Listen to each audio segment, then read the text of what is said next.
તો ગુજરાત ઉચ્ચતર માધ્યમિક બોર્ડનું પરિણામ જાહેર થતાં જ વડોદરાના છાણી વિસ્તારમાં ખુશીનો માહોલ છવાયો છે। ટીપી 13માં રહેતા લક્ષ્મણભાઈ અગ્રવાલની પુત્રી કાજલે કોમર્સ પ્રવાહમાં 98.47% મેળવી પરિવારનું નામ રોશન કર્યું છે।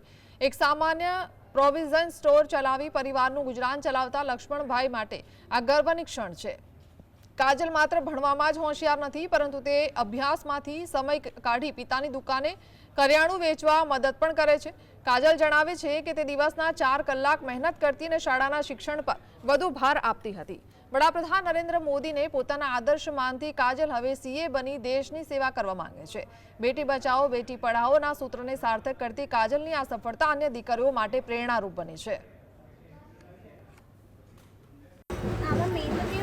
मैडम અને સર સ્કૂલમાં ભણાવતા હોય, ક્લાસમાં ભણાવતા ત્યારે વધારે ધ્યાન આપવાનું, તો પછી ઘરે ઓછું બને તો વાંધો ના આવે।